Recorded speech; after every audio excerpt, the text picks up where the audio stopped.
ಜೈನ ಪರಂಪರೆಯ ಅಮೂಲ್ಯ ಸಂಪತ್ತನ್ನು ರಕ್ಷಿಸುತ್ತಾ ಯುವಜನತೆಯಲ್ಲಿ ಸಂಸ್ಕಾರದ ಬೀಜವನ್ನು ಬಿತ್ತುತ್ತಿರುವಂತಹ ಪೂಜ್ಯ ಮೂಡುಬಿದಿರೆಯ ಜೈನ ಸ್ವಾಮೀಜಿಗಳು ನಮ್ಮ ಜೊತೆ ಇದ್ದಾರೆ. ಇಂದು ನನಗೆ ಗೋವಿಂದ ಎನ್ನುವಂತಹ ಬಯೋಗ್ರಫಿಯನ್ನು ಕಂಡವರು ನಮ್ಮ ಜೊತೆ ಕೂತು ಆ ಕುರಿತು ಅವರ ಅಭಿಪ್ರಾಯವನ್ನು, ಅನುಗ್ರಹ ಸಂದೇಶವನ್ನು ನೀಡಬೇಕು ಅಂತ ಪ್ರಾರ್ಥಿಸಿಕೊಳ್ತಾ ಇದ್ದೇನೆ.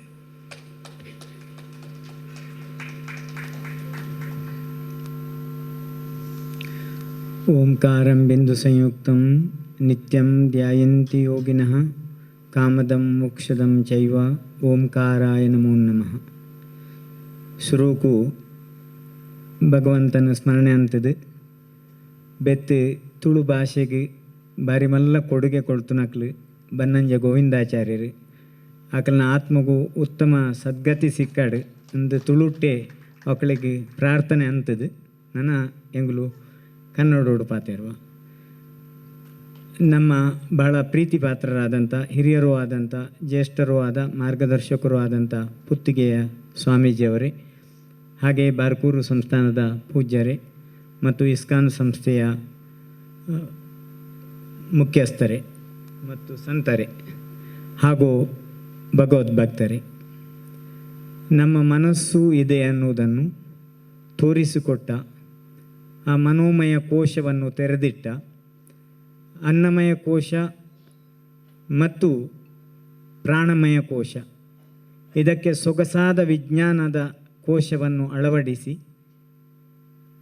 ಈ ಜಗತ್ತಿಗೆ ಆನಂದ ಏನು ಅನ್ನುವುದನ್ನು ಜ್ಞಾನದ ಮೂಲಕ ಉಣಬಡಿಸಿದಂಥ ಒಬ್ಬ ಶ್ರೇಷ್ಠ ದಾರ್ಶನಿಕ ಬನ್ನಂಜೆ ಗೋವಿಂದಾಚಾರ್ಯರು.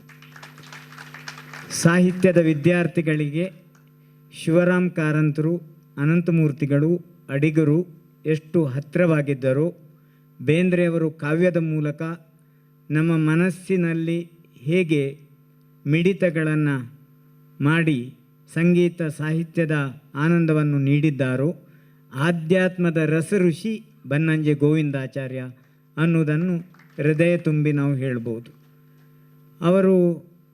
ಅವರನ್ನು ಕಂಡದ್ದು ನಾವು ಆವಾಗ 19ನೇ ಶತಮಾನದಲ್ಲಿ ವಿವೇಕಾನಂದರನ್ನು ಹೇಳುವುದನ್ನು ಕೇಳಿದ್ದೆವು. ಆದರೆ 20ನೇ ಶತಮಾನದ ಉತ್ತರದಲ್ಲಿ ಅಥವಾ 21ನೇ ಶತಮಾನದ ಪೂರ್ವಾರ್ಧದಲ್ಲಿದ್ದ ವಿವೇಕಾನಂದರು ಅಂದರೂ ಗೋವಿಂದಾಚಾರ್ಯ ಅಂತ ಹೇಳಿದರೆ ತಪ್ಪಾಗಲಿಕ್ಕಿಲ್ಲ. ಯಾಕಂದರೆ ಆಧುನಿಕತೆಯನ್ನು ಮೈಗೂಡಿಸಿಕೊಂಡಿದ್ದರು, ಪರಂಪರೆಯಿಂದ ಹುಟ್ಟಿ ಬಂದಿದ್ದರು. ಈ ರೀತಿಯ ತಾಕಲಾಟಗಳ ಬದುಕನ್ನು ಅವರು ಕಂಡರು. ಅವರು ಭಯಪಟ್ಟಂಥ ಕತ್ತಲೆ ಮತ್ತು ಮರಣ ತಮ್ಮ ಜ್ಞಾನ ದಾಸೋಹದ ಮೂಲಕ ಮತ್ತು ಸ್ವಾಧ್ಯಾಯದ ಮೂಲಕ ಆ ಭಯವನ್ನೆಲ್ಲ ದೂರ ಮಾಡಿ ಬೆಳಕನ್ನು ನೀಡಿದಂಥವರು. ಹಾಗಾಗಿ ಬನ್ನಂಜೆ ಗೋವಿಂದಾಚಾರ್ಯರು ಬಹಳ ಆಪ್ತರು. ನಾವು ದಕ್ಷಿಣ ಕನ್ನಡ ಜಿಲ್ಲೆಯವರು. ನಾವು ಆಚಾರ್ಯರನ್ನು ದ್ವೈತದವರು, ಅದ್ವೈತದವರು, ವಿಶಿಷ್ಟಾದ್ವೈತದವರು, ಜೈನರು ಅಂತ ನೋಡುವುದಿಲ್ಲ. ನಮ್ಮ ಮನೆತನದಲ್ಲಿ ಪೂರ್ವ ಪರಂಪರೆಯಲ್ಲಿ ಎಲ್ಲವನ್ನೂ ಚೆನ್ನಾಗಿ ಆಘ್ರಾಣಿಸುವಂಥ ಶಕ್ತಿ ನಿಮ್ಮದಾಗಲಿ ಅನ್ನೋ ಒಂದು ಪರಂಪರೆ ಇತ್ತು. ಆದರೂ ನಮಗೆ ಹೆಚ್ಚು ಸಿಗ್ತಾ ಇದ್ದದ್ದು ಶಿವಳ್ಳಿಯವರೇ, ನಮ್ಮ ದೇವಾಲಯ, ದೇಗುಲ, ಗ್ರಾಮ ಇತ್ಯಾದಿಗಳಲ್ಲಿ. ಅದು ಏನು ಅವಿನಾಭಾವ ಸಂಬಂಧ. ಅಂತೂ ಬನ್ನಂಜೆಯವರ ಮಾತುಗಳನ್ನು ಕೇಳುವುದಂದರೆ ನಮಗೆಲ್ಲ ಮನಸ್ಸು ತುಂಬ ಖುಷಿ ಮತ್ತು ಸಂತೋಷ. ಶಿವರಾಮ್ ಕಾರಂತರ ಅಮರ ಚಿತ್ರಕಥೆಯನ್ನು ಓದುವುದಷ್ಟು ಮತ್ತು ಸಾಹಿತ್ಯವನ್ನು ಓದಿದಷ್ಟೇ ಮತ್ತೊಂದು ಕಡೆಯಿಂದ ಬನ್ನಂಜೆಯವರ ಮಾತು ಕೇಳಬೇಕು ಅಂತ. ಸಾಹಿತ್ಯದ ಅಂಕುಡೊಂಕುಗಳ ಪ್ರಶ್ನೆಗಳು ನೂರಾರು ಇದ್ದವು ಆಧ್ಯಾತ್ಮದವರಿಗೆ. ಅದಕ್ಕೆ ಉತ್ತರ ಸಿಗ್ತಾ ಇದ್ದದ್ದು ನಮಗೆ ಬನ್ನಂಜೆಯವರಿಂದ. ಹಾಗಾಗಿ ನಮಗೆ ಅವರ ಬಗ್ಗೆ ಭಾಳ ಹೆಮ್ಮೆ ಮತ್ತು ಉತ್ಸಾಹ. ಕೃಷ್ಣನ ವಿರಾಟ್ ದರ್ಶನವನ್ನು ಮಾಡಬೇಕು, ಸಂಜಯ ಧೃತರಾಷ್ಟ್ರನಿಗೆ ಮಾಡಿಸಬೇಕು, ಯುದ್ಧದಲ್ಲಿ ನಡೀತಾ ಇದ್ದಂಥ ಎಲ್ಲವನ್ನು ಕೂಡ ಆ ಕೃಷ್ಣನ ಒಂದು ವಿರಾಟ್ ದರ್ಶನ 11ನೇ ಅಧ್ಯಾಯದಲ್ಲಿ ನಾವು ಆ ಪ್ರವಚನದಲ್ಲಿ ಇದ್ದು ಅವರು ಎಷ್ಟು ಅದ್ಭುತವಾಗಿ ಅದನ್ನು ವರ್ಣನೆ ಮಾಡ್ತಾ ಇದ್ರು ಅಂತ ಹೇಳಿದರೆ ಒಬ್ಬ ನಾಸ್ತಿಕನು ಆಸ್ತಿಕನಾಗಬೇಕು, ಅಷ್ಟು ಸುಂದರವಾಗಿ ಅವರು ವರ್ಣನೆ ಮಾಡ್ತಾಯಿದ್ರು. ಆ ಕೃಷ್ಣನಲ್ಲಿ ವಸುವನ್ನು ಕಾಣ್ತಾರೆ, ಆದಿತ್ಯನನ್ನು ನೋಡು ಅಂತ ಹೇಳ್ತಾರೆ. ಎಷ್ಟು ಚಂದವಾಗಿ ಹೇಳ್ತಾಯಿದ್ರು ಅಂದರೆ ತಾಯಿ ಮಗುವಿಗೆ ಹೇಳಿದ ಹಾಗೆ. ಆ ಒಂದು ಆನಂದ ಪಡಿಬೇಕಾದ್ರೆ ನಿಮ್ಮಲ್ಲಿ ಆಧ್ಯಾತ್ಮಕ ಅನ್ನೋ ಒಂದು ಆಸ್ತಿಕ ಭಾವ ಇರಬೇಕು, ಇಲ್ಲದಿದ್ದರೆ ಆಗೋದಿಲ್ಲ. ಆ ರೀತಿಯ ಮುಗ್ಧತೆ ಇತ್ತು ಅವರಲ್ಲಿ. ಎಷ್ಟು ಸುಂದರವಾಗಿ ವರ್ಣಿಸ್ತಾ ಇದ್ರು ಅಂದರೆ ನಮಗೆ ಚಿತ್ರಗಳು, ಸಿನಿಮಾಗಳು ಕೂಡ, ರೀಲ್ ಕೂಡ ಅದನ್ನು ಮಾಡಲಿಕ್ಕಿಲ್ಲ. ರಾಮಾಯಣದಲ್ಲಿ ಬರುವ ಆ ಬಾಣ, ರಾಮ ಲಕ್ಷ್ಮಣ ಅದಕ್ಕಿಂತಲೂ ಸುಂದರವಾಗಿ ಸ್ಫುಟವಾಗಿ ಶೇಣಿಯವರ ತಾಳಮದ್ದಳೆಯನ್ನು ಕೇಳಿದ ಹಾಗೆ, ಸಾಮುಗರ ಅರ್ಥಧಾರಿಕೆಯನ್ನು ಕೇಳಿದ ಹಾಗೆ ಅತಿರಥ ಮಹಾರಥನಾಗಿ ನಮಗೆ ಬಹಳ ಸುಂದರವಾಗಿ ವರ್ಣನೆ ಮಾಡ್ತಾಯಿದ್ರು. ಆಮೇಲೆ ಹೇಳ್ತಾ ಇದ್ರು, ಬ್ರಹ್ಮನೂ ಅಲ್ಲೇ ಇದ್ದಾನೆ, ವಿಷ್ಣುವೂ ಅಲ್ಲೇ ಇದ್ದಾನೆ, ಶಿವನೂ ಅಲ್ಲೇ ಇದ್ದಾನೆ. ಅಂದರೆ ದ್ವೈತ ಅದ್ವೈತ ಜಿನ ಎಲ್ಲರನ್ನೂ ಕೂಡ ಕೃಷ್ಣನಲ್ಲೇ ಕಾಣುವ ಒಂದು ದೊಡ್ಡ ವಿರಾಟ್ ದರ್ಶನ ಇದೆಯಲ್ಲ, ಅದು ಅದ್ಭುತ, ಅದು ಆನಂದ. ಆ ಆನಂದವನ್ನು ಬನ್ನಂಜೆ ಗೋವಿಂದಾಚಾರ್ಯರು ಸವಿಸ್ತಾರವಾಗಿ 1 ಗಂಟೆಯಲ್ಲಿ, 6 ಗಂಟೆಗೆ ಪ್ರಾರಂಭ ಆದರೆ ಮಂಜುನಾಥ್ ಪೈ ಕಲ್ಯಾಣ ಮಂಟಪದಲ್ಲಿ ಇರಬೇಕು. 6 ಗಂಟೆಗೆ ಪ್ರಾರಂಭ ಆದರೆ ಕರೆಕ್ಟ್ 6 ಗಂಟೆಗೆ. ನಾವು ಒಂದು ನೋಡಿದ್ದು ಶಿವರಾಮ್ ಕಾರಂತರಲ್ಲಿ ಸಮಯಕ್ಕೆ ಸರಿಯಾಗಿ ಕ್ಲಪ್ತವಾಗಿ ಬರುವುದಂದರೆ, ಒಂದು ಶಿವರಾಮ್ ಕಾರಂತರು, ಮತ್ತೊಂದು ಬನ್ನಂಜೆ ಗೋವಿಂದಾಚಾರ್ಯರು ಸಮಯಕ್ಕೆ ಎಷ್ಟು ಮಹತ್ವ ಕೊಡ್ತಾಯಿದ್ರು ಅಂತ. ತುಳು ಭಾಷೆಗೆ, ಮಲಯಾಳಿ ಭಾಷೆಗೆ ಸ್ವಂತ ಲಿಪಿ ಇಲ್ಲ ಅಂತ ಸಾರಿ ಹೇಳಿದವರು, ಮತ್ತು ಶಿವಳ್ಳಿ ಬ್ರಾಹ್ಮಣರು ಮರಿಬಾರ್ದು, ತುಳು ಭಾಷೆಯನ್ನು ಪ್ರಾರಂಭ ಮಾಡಿದವರು ನೀವೇ ಅಂತ ಹೇಳಿದವರು ಕೂಡ ಬನ್ನಂಜೆ ಗೋವಿಂದಾಚಾರ್ಯರು. ಹಾಗಾಗಿ ಆ ದಿನದಿಂದ ನಮಗೆ ತುಳು ಭಾಷೆಯ ಮೇಲೆ ಸ್ವಲ್ಪ ಹೆಚ್ಚು ಅಭಿಮಾನ ಮೂಡಿತು. ಆಮೇಲೆ ಮೊದಲು ಅಷ್ಟೊಂದು ಅಭಿಮಾನ ಇರಲಿಲ್ಲ, ಅಂದರೆ ತುಳು ಆಡು ಭಾಷೆ ಮಾತಾಡ್ತಾರೆ ಅಂತ ಅಷ್ಟೇ ಇದ್ದದ್ದು. ಆದರೆ ಇವರು ಹೇಳಿದ ಮೇಲೆ ಈ ಲಿಪಿಯನ್ನು ತಿಗಳಾರಿ ಲಿಪಿ ಅಂತ ಹೇಳ್ತಾರಲ್ಲ, ಇದು ನಮ್ಮ ತುಳು ಭಾಷೆ ಇದೆಯಲ್ಲ, ಈ ಭಾಷೆಯ ಲಿಪಿಯನ್ನು ಮಲಯಾಳಿಗವರು ಉಪಯೋಗ ಮಾಡಿದ್ದಾರೆ ಅನ್ನೋ ಒಂದು ಆವಿಷ್ಕಾರ, ಸಂಶೋಧನಾ ಭಾವನೆ ಅದು ಕೂಡ ನಮಗೆ ನಮ್ಮ ಬನ್ನಂಜೆಯವರಲ್ಲಿ ಕಂಡಿತು. ಆಮೇಲೆ ನಮ್ಮಲ್ಲಿ 1988 ನಾವು PUC ವಿದ್ಯಾರ್ಥಿ ಭುವನೇಂದ್ರ ಕಾಲೇಜಿನಲ್ಲಿ ರಾಮಚಂದ್ರ ಅಲ್ಲಿದ್ದರು, ಪ್ರಿನ್ಸಿಪಾಲ್ರಿದ್ದು. ಪುತ್ತಿಗೆ ಸ್ವಾಮೀಜಿಯವರು ಸ್ವಾಮೀಜಿ ಆಗಿದ್ದರು. ವಿಶೇಷವಾಗಿ ಅವರ ಆರೈಕೆ, ಅವರ ಹರಸುವಿಕೆ, ಆಶೀರ್ವಾದ, ಪ್ರೀತಿ ಅದ್ಭುತವಾಗಿತ್ತು. ನಾವೇನು ಶಿವಳ್ಳಿ ಬ್ರಾಹ್ಮಣ ಅಲ್ಲ, ಆಗ ಒಬ್ಬ ವಿದ್ಯಾರ್ಥಿ ಅಷ್ಟೇ ನೋಡಿದ್ದು. ನಮ್ಮಲ್ಲಿ ಒಂದು ತುಳು ಕೂಟ ಅಂತ ಒಂದು ಮಾಡಿದರು ಉಡುಪಿಯಲ್ಲಿ. ಆ ಸಂದರ್ಭದಲ್ಲಿ ನಾವು ಎಲ್ಲ ಈ ಮಹಾಭಾರತ ಓದಿ ಇಂದ್ರಪ್ರಸ್ಥ ಅಂದರೆ ಏನು ಅಂತ, ಇಂದ್ರಪ್ರಸ್ಥದಲ್ಲಿ ಇನ್ಕುಳು ಕುಳ್ಳೆ ಅಂತ ಹೇಳಿ ನಮ್ಮ ಇವರಿಗೆ ಪ್ರಸನ್ನರಿಗೆ ಹೇಳಿದರು.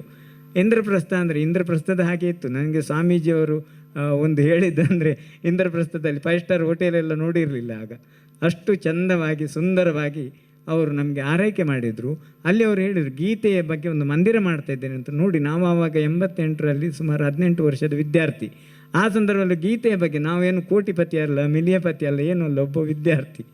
ನಮಗೆ ಅವರು ಕರೆದು ಹೇಳಿದ್ದು, ಇಲ್ಲಿ ಎಲ್ಲ ತಾಡ ಓಲೆಗಳು, ಪ್ರಾಚೀನ ಗ್ರಂಥಗಳು ಏನಾದರೂ ಸಂಗ್ರಹ ಇದ್ದರೆ ಅದನ್ನು ಕೊಡಬೇಕು ಅಂತ. ಇವರಿಗೂ ನಾವು ಕೊಡಲಿಲ್ಲ, ಅವಂತ ಬೇರೆ. ಆದರೆ ತುಂಬ ಸುಂದರವಾದಂಥ ಗೀತಾ ಉಪದೇಶದ ಆ ಮಂದಿರವನ್ನು ನಮಗೆ ಕಾಣಿಸಿ, ಆನಂತರ ಅಲ್ಲಿ ಕಡೆಗೋಲನ್ನು ಕೊಟ್ಟು ತುಂಬ ರೀತಿಯಲ್ಲಿ ನಮ್ಮನ್ನು ಅನುಗ್ರಹ ಮಾಡಿದ್ದಾರೆ. ಅದೇ ರೀತಿಯಾಗಿ ಬನ್ನಂಜೆ ಗೋವಿಂದಾಚಾರ್ಯರು ಆ ಸಂದರ್ಭದಲ್ಲಿ ನಾವು ಅವರನ್ನೆಲ್ಲ ಕರೆಯುವುದು, ಅವರೊಟ್ಟಿಗೆ ಹೋಗುವುದು, ಕಾರಂತರೊಟ್ಟಿಗೆ ಪಟ್ಟು ತೆಗೊಂಡ ಹಾಗೆ DVG ಅವರ ಹೆಸರನ್ನೆಲ್ಲ ಕೇಳಿದ್ವಲ್ಲ, ಅದೇ ರೀತಿ ಅಡಿಗರ ಬಗ್ಗೆ ಕೇಳಿದ್ದೆವು, ಅನಂತಮೂರ್ತಿಗಳ ಬಗ್ಗೆ ಕೇಳಿದ್ದೆವು. ನಮ್ಮಲ್ಲಿ ಇಲ್ಲಿ ಮಲ್ಲೇಪುರಂ G ವೆಂಕಟೇಶ್ ಇದ್ದಾರೆ. ಅವರು ಏನಂದರೆ ಆಧ್ಯಾತ್ಮದ ರಸಋಷಿಯೂ ಹೌದು, ನವೋದಯ ನವ್ಯದ ರಸಋಷಿಯೂ ಹೌದು. ಹಾಗಾಗಿ ನಮ್ಮಲ್ಲಿ ನವ್ಯ ನವೋದಯದಲ್ಲಿ ಕಾರಂತರು, ತೇಜಸ್ವಿ, ಕುವೆಂಪು ಇವರೆಲ್ಲ ಹೇಗಿದ್ದರು, ಆಧ್ಯಾತ್ಮದಲ್ಲಿ ಈ ಎರಡನ್ನು ಸಮ್ಮಿಳಿತಗೊಂಡಂಥ ಒಬ್ಬ ಅದ್ಭುತ ಆಧ್ಯಾತ್ಮದ ದಾರ್ಶನಿಕ ಬನ್ನಂಜೆ ಗೋವಿಂದಾಚಾರ್ಯ ಅಂತ ನಾವು ಹೇಳೋದು. ಹಾಗಾಗಿ ಮಲ್ಲೇಪುರ G ವೆಂಕಟೇಶ್ವರವರು ಇವತ್ತಿರುವುದು ಆಧ್ಯಾತ್ಮವನ್ನು ಕಂಡಿದ್ದಾರೆ ಅವರು, ಅದರೊಟ್ಟಿಗೆ ಈ ಸಾಹಿತ್ಯದಲ್ಲಿ ನಡೆಯುವಂಥ ಚರ್ಚೆಗಳನ್ನು ಕಂಡಿದ್ದಾರೆ. ಹಾಗಾಗಿ ನಾವು ಹೇಳುವುದು, ನಮ್ಮ ಭಾರತ ಅತಂತ್ರ ಆಗಿದೆ ಅಂತ ದೀಕ್ಷಿತರು ಏನು ಹೇಳಿದರು ಅದು ಸತ್ಯ. ಆದರೆ ಅದರ ಅಂಕೆ ನಮ್ಮಲ್ಲಿದೆ, ಅದರ ಸಂಖ್ಯೆಯು ನಿಮ್ಮಲ್ಲಿದೆ. ಅಂಕೆ ಸಾಧುಗಳಲ್ಲಿರುವುದು, ಸಂಖ್ಯೆ ಸಂಸಾರಿಗಳಲ್ಲಿರೋದು. ಹಾಗಾಗಿ ಸಂಖ್ಯೆ ಸರಿದೂಗಿಸಿದರೆ ಈ ಅಂಕೆಯನ್ನು ಕಂಟ್ರೋಲ್ ಮಾಡಬಹುದು, ಆಡಳಿತವನ್ನು. ಇಲ್ಲದಿದ್ದರೆ ಇಲ್ಲ ಅಂತ. ಅದರ ಬಗ್ಗೆ ಮತ್ತೆ ಮಾತಾಡೋಣ. ನಾವು ರಾಜಕ್ಕೆ ಮಾತಾಡೋದು ಬೇಡ. ಆದರೆ ವಿಷಯ ಈ ವಿಷ್ಣುನ, ಕೃಷ್ಣನ ಆ ದರ್ಶನವನ್ನು ಮಾಡುವಾಗ ಅವರು ಹೇಳಿದ್ದು, ಒಬ್ಬ ಪ್ರಶ್ನೆ ಮಾಡ್ತಾನೆ ನಮಗೆ. ಆವಾಗ 2 ದಿನ ಆಧ್ಯಾತ್ಮದ ತರಗತಿಗಳಿರ್ತಿದ್ವು ಅಕ್ಟೋಬರ್ ರಜೆಯಲ್ಲಿ ಭುವನೇಂದ್ರ ಕಾಲೇಜಿನಲ್ಲಿ. ಆಗ ಬನ್ನಂಜೆ ಗೋವಿಂದಾಚಾರ್ಯರು ಅವಶ್ಯವಾಗಿ ಬರ್ತಾಯಿದ್ರು. 1 ಗಂಟೆ ಅವರ ಉಪನ್ಯಾಸ ಇರ್ತಾಯಿತ್ತು. ಆಗ ಒಬ್ಬರು ದೇವರು ಎಲ್ಲಿದ್ದಾನೆ ಮತ್ತು ಹೇಗಿದ್ದಾನೆ ನೀವು ನೋಡಿದ್ದೀರಾ ಅಂತ ಪ್ರಶ್ನೆ ಮಾಡ್ತಾನೆ. ಒಂದು ಚೀಟಿಯಲ್ಲಿ ಕೊಡುವಂಥ ಪದ್ಧತಿ ಇತ್ತು. ಆವಾಗ ಅವರು ಹೇಳಿದ್ದಾರೆ, ನೀನು ಲೈಟ್ ನೋಡಿದ್ಯಾ ಅಂತ ಕೇಳಿದರು. ಹೌದು. ಈ ಲೈಟನ್ನು ಸ್ವಿಚ್ಚನ್ನು ಹಾಕಿದ್ಯಾ, ಸ್ವಿಚ್ ಹಾಕಿದಾಗ ಲೈಟ್ ಬಂತಲ್ಲ, ಅದರಲ್ಲಿ ವಿದ್ಯುತ್ ಎಲ್ಲಿದೆ ನೀನು ಕಂಡಿದ್ದೀಯಾ ಅಂತ ನೋಡಿ. ಗಾಳಿಯನ್ನು ನೀನು ನೋಡಿದ್ದೀಯಾ? ಇಲ್ಲ. ಅದೇ ರೀತಿ ದೇವರು ಅನ್ನೋದು ನಮಗೆ ಕಾಣುವುದಿಲ್ಲ, ಅನುಭವಕ್ಕೆ ಸಿಗ್ತದೆ. ಹೇಗೆ ಒಂದು ಸ್ವಿಚ್ಚನ್ನು ಹಾಕಿದಾಗ ಲೈಟು ಬರ್ತದೋ ಅದೇ ರೀತಿಯಾಗಿ ಒಂದು ಪ್ರಭೆ, ಅದನ್ನು ಅನುಭವಿಸಬೇಕು ಅಂತ ಹೇಳಿದ್ದು. ಆನಂತರ ವಿಶೇಷವಾಗಿ ಇವತ್ತಿನ ಸಿನಿಮಾದಲ್ಲಿ ನಮಗೆ ಗೊತ್ತಾದದ್ದು, ಅವರು ರಾಘವೇಂದ್ರ ರಾಯರನ್ನು ಎಷ್ಟು ಭಕ್ತಿ ಮಾಡ್ತಾಯಿದ್ರು. ಕೃಷ್ಣನನ್ನು ಬಾಲ್ಯದಲ್ಲೇ ಕಂಡವರು, ನಾವೆಲ್ಲ ಕಾಣಲಿಲ್ಲ, ಕನಸಲ್ಲೂ ಕಂಡವರು. ನಿಜಾರ್ಥದಲ್ಲಿ ಅವರು ಒಬ್ಬ ದೊಡ್ಡ ದೃಷ್ಟಾರರು ಅಂತ ಬನ್ನಂಜೆ ಗೋವಿಂದರು. ಅವ್ರನ್ನ ಆಸ್ತಿಕರು ಅಂತ ಕೆಲವರು ಯಾರೋ ಪ್ರಶ್ನೆ ಮಾಡ್ತಾಯಿದ್ರು. ಅವರು ನಿಜವಾದ ದಾರ್ಶನಿಕ.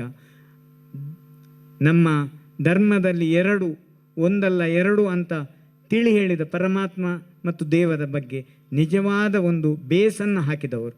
ನೀವು ಯಾರು ಅಂತ ಕೇಳ್ಬೋದು. ನಮ್ಮಲ್ಲಿ ಜೀವ ಅಜೀವ ಆಶ್ರವ ಬಂಧ ಸಂವರ ನಿರ್ಜರಾಣಿ ಮೋಕ್ಷ ತತ್ವವನ್ನು ಬ್ರಾಹ್ಮಣವೂ ಬೇಕು, ಯೋಗವೂ ಬೇಕು, ಯಜ್ಞವೂ ಬೇಕು, ಅರಣ್ಯಕವೂ ಬೇಕು, ಮೋಕ್ಷ ಅನ್ನೋದು ಬೇಕೇ ಬೇಕು ಅಂತ ಹೇಳುವವರ ಸಾಲಿನಲ್ಲಿ ಇರುವವರು ನಾವು.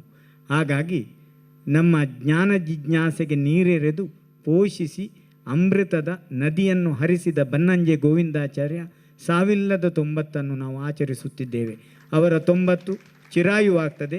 ಅದ್ಭುತವಾದ ವಾಗ್ವೈಖರಿಯ ಮೂಲಕ ಆರ್ಷ ಪರಂಪರೆಯಲ್ಲಿ ಹಿಂದಿನ ಕಾಲದಲ್ಲಿ ಹೇಗೆ ಋಷಿಮುನಿಗಳು ಯಾವುದೇ ಮಾಧ್ಯಮ ಇಲ್ಲದೆ, ಪುಸ್ತಕ ಇಲ್ಲದೆ ಮಸ್ತಕದಲ್ಲೇ ಧಾರಣಾ ಸಾಮರ್ಥ್ಯವನ್ನು ಹೆಚ್ಚಿಸಿದ್ರೂ, ಅದಕ್ಕೆ ಉತ್ತಮ ಉದಾಹರಣೆ 20ನೇ ಶತಮಾನದ ಅಂತ್ಯದ 21ನೇ ಶತಮಾನದ ಆದಿಯಲ್ಲಿದ್ದಂಥ ಬನ್ನಂಜೆ ಗೋವಿಂದಾಚಾರ್ಯರು.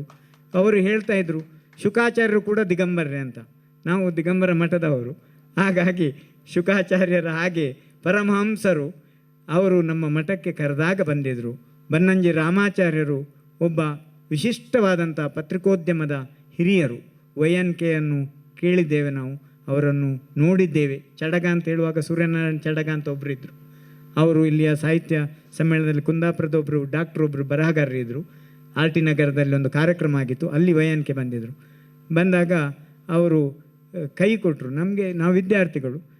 ಕೈ ಕೊಟ್ಟಾಗ ಸೆಕೆಂಡ್ ಮಾಡಿದರು. ಭಾಳ ಮೃದುವಾದ ಕೈ, ಅದರಲ್ಲಿ ವಿಶ್ವವನ್ನು ಹಾಡ್ತಾಯಿದ್ರು. ಆ ಕಡೆಯಿಂದ ಖುಷಿ ಹರಿದಾಸ್ ಭಟ್ರು, ಈ ಕಡೆಯಿಂದ ಮುರಳೀಧರ ಉಪಾಧ್ಯಾಯ ಹಿರಿಯಡ್ಕರ್ ಅವರು, ಮತ್ತೊಂದು ಕಡೆಯಿಂದ ಮುರಾರಿ ಬಲ್ಲಾಳರು. ಎಂಥ ದೊಡ್ಡ ಅದ್ಭುತವಾದಂಥ ಸಂಗಮ. ಕೀರ್ತಿನಾಥ ಕೃತಕೋಟ್ರು, ಗಿರಡ್ಡಿ ಗೋವಿಂದರಾಜರು, ಬನ್ನಂಜೆಯರನ್ನು ಮರೆಯದವರಿಲ್ಲ. ದೊಡ್ಡ ವಿದ್ವಾಂಸರಲ್ಲಿ ವಿದ್ವಾಂಸ ಮತ್ತು ಅನೇಕ ದಾರ್ಶನಿಕರಿಗೆ ಅವರು ವೇದಿಕೆಯನ್ನು ಒದಗಿಸಿಕೊಟ್ಟವರು, ಕವಿಗಳಿಗೆ ವೇದಿಕೆಯನ್ನು ಒದಗಿಸಿಕೊಟ್ಟವರು, ಅನೇಕ ಜನ ಬರಹಗಾರರಿಗೆ ಉದಯವಾಣಿ ಮೂಲಕ ಮೇಲೆತ್ತಿದವರು, ಉದಯವಾಣಿಯ ಬರಹವನ್ನು ಸ್ಫುಟ ಮತ್ತು ಚಂದಗೊಳಿಸಿದವರು, ವ್ಯಾಕರಣಬದ್ಧಗೊಳಿಸಿದವರು. ಅದು ಬನ್ನಂಜೆ ಗೋವಿಂದಾಚಾರ್ಯರು. ಹೇಗೆ ಕನ್ನಡಿ ಹಾಗೆ ಉದಯವಾಣಿ ಭಾಳ ಶುದ್ಧವಾಗಿದೆಯೋ, ಹಾಗೆ ಕನ್ನಡಿ ಅಂತ ಹೃದಯ ಇರುವ ಬನ್ನಂಜೆ ಗೋವಿಂದಾಚಾರ್ಯರು ಸಾರಸ್ವತ ಲೋಕಕ್ಕೆ ಒಬ್ಬ ಶ್ರೇಷ್ಠ ವಿದ್ವಾಂಸ. ಪಶ್ಚಿಮದಲ್ಲಿ ಸೂರ್ಯ ಉದಿಸಿದ ಅಂತ ಹೇಳುವುದಕ್ಕೆ ಬನ್ನಂಜೆ ಗೋವಿಂದಾಚಾರ್ಯರೇ ಸಾಕ್ಷಿ. ಹಾಗಾಗಿ ಪಡುಗಡಲ ತೀರದ ಶ್ರೇಷ್ಠ ವಿದ್ವಾಂಸರನ್ನು ನಾವು ಕಳ್ಕೊಂಡಿದ್ದೇವೆ. ಆದರೆ ವೀಣರ ಮೂಲಕ ಆ ಒಂದು ಪರಂಪರೆ ಮುಂದುವರಿತಾ ಇದೆ ಅನ್ನೋದು ನಮಗೆಲ್ಲ ಹೆಮ್ಮೆ ತರುವ ವಿಚಾರ. ಹಾಗಾಗಿ ವೀಣಾ ಬನ್ನಂಜೆಯವರು ಮತ್ತಷ್ಟು ಅವರ ದಾರ್ಶನಿಕ ಸಿದ್ಧಾಂತವನ್ನು ಮುಂದುವರಿಸಬೇಕು. ಜ್ಞಾನಿಗಳಲ್ಲಿ ಜಗಳ ಇರುವುದಿಲ್ಲ. ಹಾಗಾಗಿ ನಮಗೆ ಸದಾ ಕಾಲದಲ್ಲೂ ಜ್ಞಾನಿಗಳಿಗೆ ಗುದ್ದಾಡುವಂಥ ಕೆಲಸ ನಿರಂತರ ನಮ್ಮಲ್ಲಿ ನಡೀಲಿ. ದ್ವೈತವೋ ಅದ್ವೈತವೋ ವಿಶಿಷ್ಟಾದ್ವೈತವೋ ಜೈನ ತತ್ವವೋ ಸನಾತನ ಪರಂಪರೆ ಉಳಿಬೇಕಂದರೆ ನಾವೆಲ್ಲರೂ ಏಕತೆಯಿಂದ ಇಂಥ ವಿದ್ವಾಂಸರನ್ನು, ಸರಸ್ವತಿ ಪುತ್ರರನ್ನು ರಕ್ಷಿಸ್ತಕ್ಕಂಥ ಕೆಲಸವನ್ನು ಮಾಡಬೇಕು. ಯಾವ ಒಬ್ಬ ವ್ಯಕ್ತಿ ತನ್ನ ಸಿದ್ಧಾಂತದ ಮೂಲಕ, ದರ್ಶನದ ಮೂಲಕ ಸರ್ವಮೂಲ ಅನ್ನುವ ಗ್ರಂಥವನ್ನು ಅದೆಷ್ಟು ನಿದ್ದೆ ಬಿಟ್ಟು ವಾರಗಟ್ಟಲೆ ಭಗವಂತನ ಆ ಒಂದು ಅಂಕೆ ಸಂಖ್ಯೆಗಳಿಗಾಗಿ ಹಾತೊರೆದು ನಮಗೆಲ್ಲ ಅದನ್ನು ನೀಡಿ ಹೋದಂಥ ಒಬ್ಬ ಮಹಾನ್ ದಾರ್ಶನಿಕ, ಪಲಿಮಾರು ಮಠದ ಅದೇ ರೀತಿ ಅಷ್ಟಮಠದ ಆಶೀರ್ವಾದವನ್ನು ಪಡೆದ ಕೀರ್ತಿಶೇಷರಾದ ಬನ್ನಂಜೆ ಗೋವಿಂದಾಚಾರ್ಯರು ಸರಸ್ವತಿಗೆ ಜ್ಞಾನದ ಮೂಲಕ ಷೋಡಶಾಭರಣದಿಂದ ಅಲಂಕರಿಸಿದವರು. ಅಂಥ ಕನ್ನಡ ರಸಋಷಿಗೆ ಭಗವಂತನ ಶ್ರೀರಕ್ಷೆ ಇರಲಿ ಅನ್ನುವ ಮಾತಿನೊಂದಿಗೆ ನಮ್ಮ 2 ಮಾತುಗಳಿಗೆ ಶಾಂತಿಯನ್ನು ಕೋರ್ತೇವೆ. ಓಂ ಶಾಂತಿ ಶಾಂತಿ ಶಾಂತಿ. ಅವರು ಹೇಳಿದ್ದಕ್ಕೂ ನಾವು ಅರ್ಥ ಮಾಡಿಕೊಂಡದ್ದಕ್ಕೂ ಯಾವುದೇ ಭೇದವಿಲ್ಲ ಅನ್ನೋದನ್ನು ಬಹಳ ಚಂದಗಾಣಿಸಿ ಗುರುಗಳು ಹೇಳ್ತಿದ್ರು ಅಂತ ವೀಣಕ್ಕ ಭಾವುಕರಾಗಿ ತಿಳಿಸ್ತಿದ್ರು. ಪೂಜ್ಯರಿಗೆ ಮತ್ತೊಮ್ಮೆ ಧನ್ಯವಾದಗಳನ್ನು ತಿಳಿಸ್ತಾ ಇದ್ದೇನೆ.